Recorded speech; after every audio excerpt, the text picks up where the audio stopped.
नमस्कार शेतकरी मित्रांनो, स्वागत आहे आपलं। आजच्या व्हिडिओमध्ये आपण आज बघणार आहोत की अनेक शेतकरी असे आहेत की जे अतिवृष्टीच्या मदतीपासून वंचित आहे, तसेच त्यांना जे रब्बी अनुदान मिळालेले आहे ते रब्बी अनुदानापासून देखील वंचित आहेत। तर तेच जे शेतकरी आहेत त्यांच्यासाठी आज अतिशय अशी दिलासादायक एक बातमी आहे।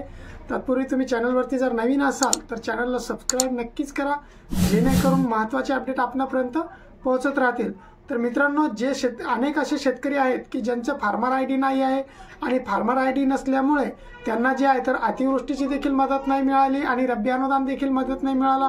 अनेक शेतकऱ्यांनी जे आहे ते फार्मर आयडी काढायला टाकले, परंतु त्यांचे फार्मर आयडी पेंडिंग आहे।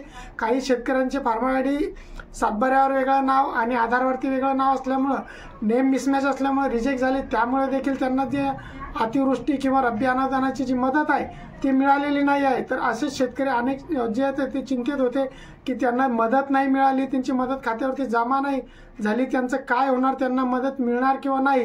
तर याच बाबीवरती जे आहे तर काल मंत्रिमंडळाची एक बैठक झाली आणि मंत्रिमंडळाच्या बैठकीमध्ये यावरती चर्चा झाली की जे भरपूर असं सरकारने मदत तर जाहीर केली, मदतीचं वितरण देखील केलं, परंतु भरपूर प्रमाणात काही शेतकरी असे आहेत की ज्यांना फार्मर आयडी नसल्यामुळे किंवा जे फार्मर आयडी नसल्यामुळे किंवा त्यांचं काही सामायिक क्षेत्र असल्यामुळे त्यांना जी मदत मिळाली नाही। मग त्यांच्यासाठी जे अगोदर जे KYC सुरू होती, जी KYC ची वेबसाईट होती ती मधात 1 ते 1.5 महिन्यापासून ती बंद करण्यात आली होती आणि त्यांच्याकडे कोणताही पर्याय राहिलेला नव्हता। डायरेक्ट सरकारने जे आहे तर DBT मार्फत रब्बी अनुदान वितरित केलं। अनेक शेतकऱ्यांचे ज्यांच्याकडे फार्मर आयडी काढलेला आहे त्यांच्या खात्यात जमा देखील झाला, परंतु ज्यांच्याकडे फार्मर आयडी नाही त्यांना मागील अनुदान देखील नाही मिळालं आणि रब्बीचं अनुदान देखील नाही मिळालं।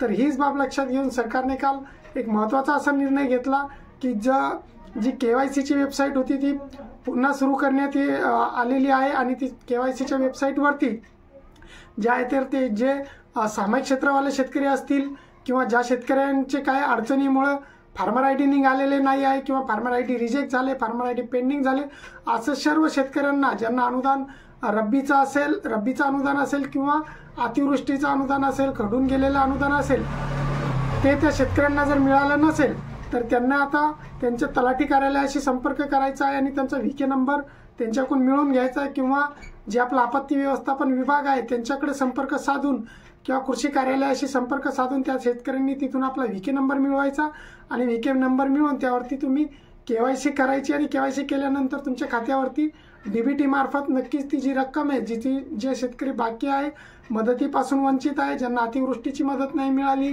रब्बी अनुदान नाही मिळालं, अशा सर्व शेतकऱ्यांसाठी हा एक अत्यंत महत्त्वाचे आणि दिलासादायक निर्णय आहे सरकारचा की त्यांनी आता परत एकदा KYC ची वेबसाईट जी आहे ती सुरू झालेली आहे आणि तुमचा जर VK नंबर जनरेट झालेला असेल तर लगेच जवळच्या माई सेवा केंद्रावरती जाऊन तुम्ही आपली KYC करून घ्या, जेणेकरून लवकरात लवकर जे सरकारने मदत तुमच्या खात्यावरती किंवा जी वितरित केलेली आहे ती जमा होईल।